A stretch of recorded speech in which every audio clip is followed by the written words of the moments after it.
جنگ صفین میں پورا منظر آپ کو معلوم ہے. صفین کی جنگ میں حضرت علی بن ابی طالب اور آپ کے ساتھی اور سامنے حضرت اما عائشہ اور حضرت معاویہ رضی اللہ تعالیٰ عنہما اور بہت سارے مسلمان یہ موجود تھے کہ نہیں موجود تھے. اس کے بعد جب وہاں سے واپس آئے تو تقریباً 6000 لوگوں نے حضرت علی سے بغاوت کر کے علیحدگی اختیار کر لی اور ایک ٹینٹ لگا کر کے خیمہ لگا کر کے الگ تھلگ رہنے لگے. حضرت علی سے بغاوت کیا. کتنے ہزار لوگوں نے؟ تقریباً 6000 لوگوں نے بغاوت کیا اور کہا ہم آپ کو امیر نہیں مانتے, آپ کو امام نہیں مانتے, آپ کو خلیفہ نہیں مانتے. بغاوت کیا. یہ بغاوت والا قدم کیوں اٹھایا تھا؟ اسی لیے اٹھایا تھا کہ قرآن کی آیتوں کو انہوں نے صحابہ کے منہج کے مطابق نہیں سمجھا تھا. کیوں بغاوت کیا تھا؟ بغاوت کہاں سے آئی؟ خروج کہاں سے آیا؟ حضرت علی کے لوگوں میں, حضرت علی کے ساتھیوں میں بغاوت کہاں سے شروع ہوئی؟ اسی لیے شروع ہوئی کہ انہوں نے قرآن کریم کو اس منہج سے نہیں سمجھا جو صحابہ کا منہج تھا. کیا تھا معاملہ؟ حضرت علی بن ابی طالب سے الگ ہو گئے. ان کے پاس بہت سارے ڈاؤٹ تھے, بہت سارے ڈاؤٹ تھے. علی رضی اللہ تعالیٰ عنہ کے پاس ابن عباس تشریف لائے. ابن عباس نے آ کر کے کہا اے امیر المومنین, یہ جو 6000 لوگ آپ سے بغاوت کر کے الگ ہو گئے ہیں, میں ان کو سمجھانے کے لیے جانا چاہتا ہوں. ذرا جاؤں ان کو سمجھاؤں کیوں بغاوت کر رہے ہیں, کیا اعتراض ہے, کیا اعتراض ہے ان کو آپ سے, کیا شکایت ہے ان کو آپ سے, ذرا پتہ لگانا چاہتا ہوں. علی بن ابی طالب نے کہا نہیں مت جاؤ, مجھے ڈر لگتی ہے کہ کہیں یہ تمہاری جان کے پیچھے نہ پڑ جائے, خطرہ ہے. ابن عباس نے کہا کہ نہیں, انشاءاللہ ایسا کچھ نہیں ہوگا, مجھے آپ جانے تو دیجئے, جانے دیجئے. آپ ذرا نماز ذرا تھا ٹھنڈی کر کے پڑھیے ظہر کی اور مجھے جانے دیجئے. بہرحال وہ گئے. خلاصہ اس کا کیا ہے؟ گئے, دوپہر کا وقت تھا, ان کے پاس پہنچے, سلام کیا, سلام کیا, سلام کا جواب ملا اور اس کے بعد کہنے لگے بتائیے کیا مقصد ہے, کیسے آنا ہوا آپ کا؟ ابن عباس نے فرمایا میں آپ لوگوں کے پاس امیر المومنین کے پاس سے آ رہا ہوں, جو اللہ کے نبی کے داماد ہیں, اللہ کے نبی کے چوتھے خلیفہ ہیں, آپ کا یہ مقام ہے, ان کے پاس سے آ رہا ہوں. میں انصار صحابہ کے پاس سے آ رہا ہوں, میں مہاجرین صحابہ کے پاس سے آ رہا ہوں. تم لوگ جو 6000 کی تعداد میں یہاں پر موجود ہو, تم لوگوں کے اندر ان میں سے کوئی ایک بھی آدمی نہیں ہے, نہ تو تمہارے اندر کوئی صحابی انصاری ہے, نہ تو تمہارے اندر کوئی صحابی مہاجر ہے. ایک بھی انصاری مہاجر تمہارے اندر موجود نہیں ہے. تم لوگوں کے بیچ میں ان کے پاس سے آ رہا ہوں تمہیں کچھ باتیں بتلانے کے لیے. یہ بتاؤ کہ تم لوگوں نے کیوں بغاوت کی حضرت علی سے؟ حضرت علی کے خلاف تلوار لے کے کھڑے ہو رہے ہو, بغاوت کر رہے ہو, جھنڈا اٹھا رہے ہو ان کے خلاف, کیا اعتراض کیا ہے تم لوگوں کو؟ انہوں نے کہا بہت سارے اعتراض ہیں. کہا بتاؤ, ذرا بتاؤ, تمہیں ان ساری باتوں کا جواب دینا چاہتا ہوں. اب جو اعتراض تھے نا میرے بھائیوں, وہ سارے اعتراض کیا تھے؟ قرآن کی آیتوں سے دلیل پکڑا, لیکن جو معنی سمجھا وہ معنی صحابہ نے نہیں سمجھا. جو آیتیں انہوں نے پیش کی, بغاوت کیوں کیا؟ قرآن کی آیت سے دلیل پکڑ کے.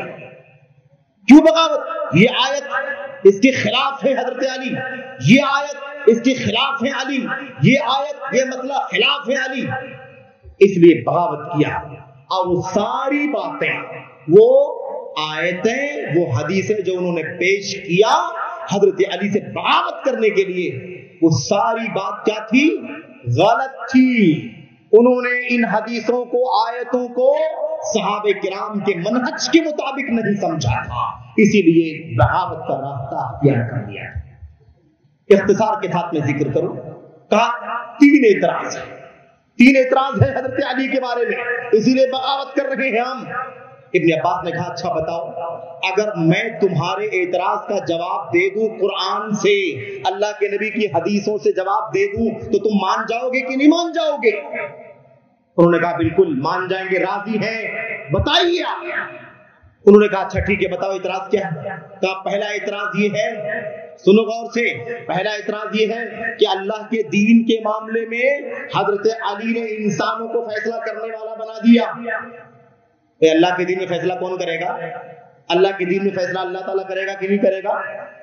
کہا اللہ کے دین میں فیصلہ اللہ کرے گا، لیکن حضرت علی نے اللہ کے دین کے مسئلے میں، شریعت کے مسئلے میں فیصلہ کرنے کے لیے لوگوں کو، پبلک کو اختیار دے دیا، انسانوں کو دے دیا کہ آپ لوگ جو فیصلہ کر لیں، آپ لوگ جو فیصلہ کر لیں۔ تو انہوں نے، اللہ تبارک و تعالیٰ فرماتا ہے ان الحکم الا للہ، فیصلہ صرف اللہ کا ہے، فیصلہ صرف اللہ کا ہے۔ حضرت علی نے فیصلہ کرنے کے لیے کس کو کہہ دیا؟ لوگوں کو کہہ دیا آپ لوگ فیصلہ کر لیجیے۔ حضرت علی نے قرآن کی آیت کی مخالفت کی ہے، اس لیے ہم دعوت کا جھنڈا اٹھاتے ہیں۔ ابن عباس نے کہا اور کوئی اعتراض ہے؟ کہا ہاں۔ دوسرا اعتراض کیا ہے؟ کہا دوسرا اعتراض یہ ہے کہ حضرت علی رضی اللہ تعالیٰ عنہ نے، جن سے بغاوت ہم نے کی ہے، صفین میں جنگ کیا، صفین میں جنگ کیا، حضرت معاویہ سے جنگ کیا، حضرت عائشہ، معاویہ ایک طرف اور دوسری طرف حضرت علی، جنگ کیا، ان سے لڑائی ہوئی۔ تو لڑائی تو کر لی، جنگ تو کر لیا، لیکن مال غنیمت نہیں سمیٹا اور ان کی عورتوں کو، ان کے مردوں کو غلام اور باندی نہیں بنایا۔ جب جنگ کیا تو پھر مال غنیمت بھی لوٹنا چاہیے تھا، باندی بھی، لوڈیوں کو، ان کی عورتوں کو باندی بنانا چاہیے تھا۔ اگر باندی بنانا، لوڈی بنانا جائز نہیں ہے، مال غنیمت لینا جائز نہیں ہے، تو جنگ کرنا بھی جائز نہیں تھا، اور جنگ کرنا جائز سمجھا تو مال غنیمت کیوں نہیں لیا اور ان کی عورتوں کو لوڈی اور باندی کیوں نہیں بنایا؟ یہ ہمیں اعتراض ہے۔ ابن عباس نے کہا ٹھیک ہے، اور کوئی اعتراض؟ کا ایک اعتراض اور ہے۔ کیا ہے وہ اعتراض؟ وہ اعتراض یہ ہے کہ حضرت علی نے رضی اللہ تعالیٰ عنہ نے اپنے نام کے آگے سے امیر المومنین کا لفظ ہٹا دیا۔ جب لوگوں نے اعتراض کیا، جھگڑا ہوا، اختلاف ہوا، تو اپنے نام کے آگے سے امیر المومنین ہٹایا۔ امیر المومنین علی بن ابی طالب ایسے لکھا جاتا تھا، امیر المومنین ہٹا دیا، علی بن ابی طالب باقی رکھا۔ کہنے لگے ہمیں اعتراض یہ ہے کہ امیر المومنین کیوں ہٹایا؟ اگر مومنوں کے امیر نہیں ہے وہ، اس کا مطلب وہ کافروں کے امیر ہے۔ استغفر اللہ، کیا کہا؟ مومنوں کے امیر نہیں ہے تو کس کے امیر ہے؟ کافروں کے امیر ہے۔ اس لیے ہم بغاوت کا جھنڈا اٹھاتے ہیں۔ ابن عباس نے کہا اور کوئی اعتراض ہے؟ کہا نہیں، بس 3 کافی ہے، اس کا جواب دے دیجیے۔ اب آپ کو بتانا چاہتا ہوں میں سرسری طور پر کہ یہ تینوں اعتراض جو ان کے تھے، یہ ہیں تو قرآن کی آیت، واقعہ اور جو کچھ انہوں نے بیان کیا، لیکن حقیقت میں سمجھ، ان کی جو سمجھ تھی نا، یہ سمجھ صحابہ کرام کی سمجھ کے مطابق نہیں تھی، اسی لیے بغاوت کے راستے پر یہ لوگ چل رہے۔ کیا تھا معاملہ؟ پہلی والی بات سرسری طور پر جواب ابن عباس نے کہا دیکھو تم جو پہلا اعتراض کر رہے ہو کہ حضرت علی نے دین کے معاملے میں اللہ فیصلہ کرتا ہے، اللہ کو چھوڑ کر کے انسانوں کو فیصلہ کرنے والا بنا دیا، یہ تو غلط ہے، کفر کا کام ہے تم کہتے ہو۔ ابن عباس نے 2 آیتیں پڑھ کر کے مسئلہ سمجھایا۔ ایک آیت کریمہ وہ پڑھی، جلدی ذرا سرسری طور پر بات آپ کے سامنے بیان کر کے ختم کرنا ہے 10-15 منٹ کی، 10 منٹ کے اندر انشاءاللہ تبارک و تعالی۔ وہ کیا کہا؟ دیکھو تم کہتے ہو کہ فیصلہ اللہ کرے گا دین میں، حضرت علی نے انسانوں کے فیصلہ کرنے کا اختیار دے دیا۔ میں تم کو بتانا چاہتا ہوں کہ قرآن کریم میں 1-2 نہیں، کئی جگہوں پر اللہ تعالیٰ نے فیصلہ کرنے کا اختیار انسانوں کو دیا۔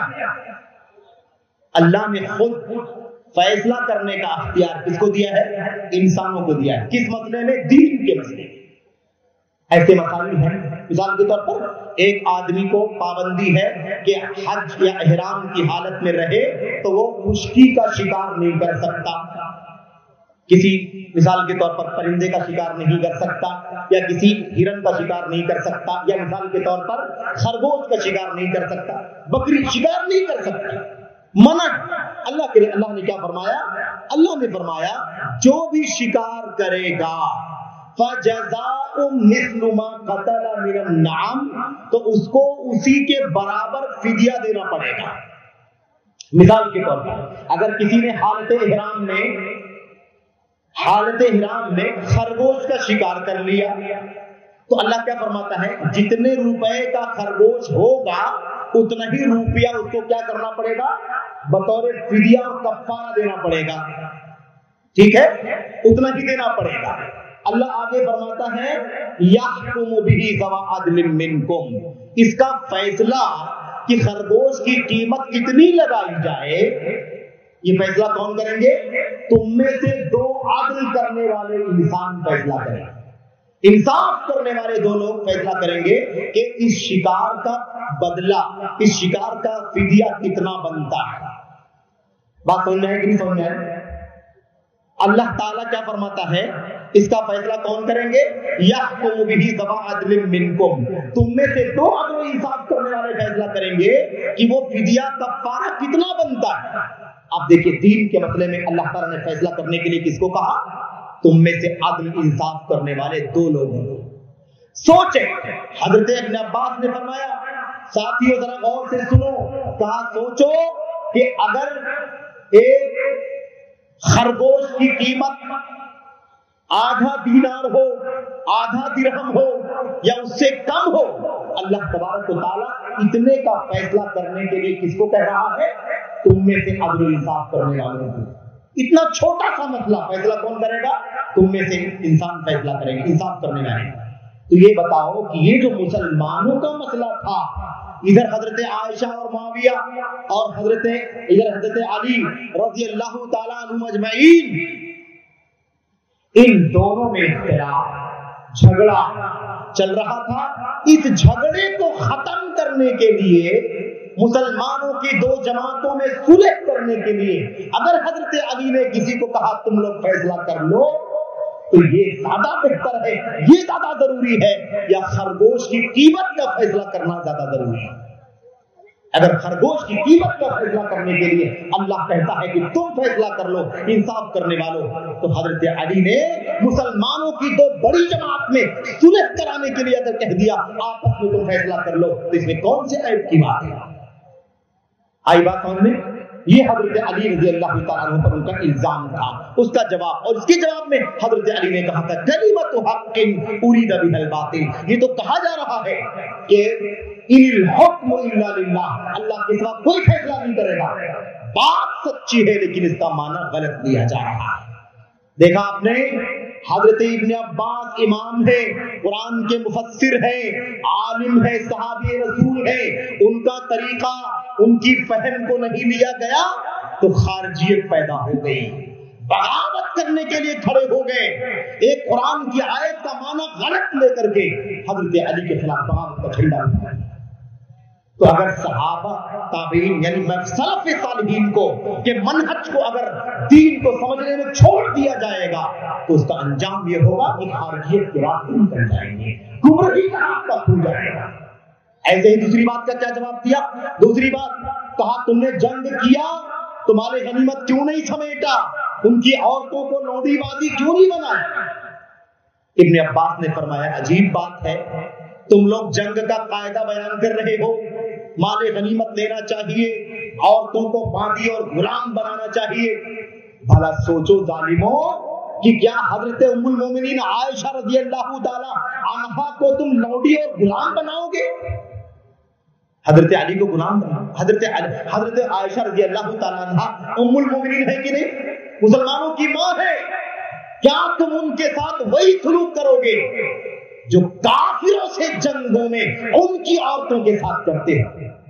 اگر تم ان کے ساتھ وہی سلوک کرو گے تو تم کافر ہو جاؤ گے, اور اگر حضرت عائشہ کو اپنی ماں نہیں مانو گے تب بھی کافر ہو جاؤ گے.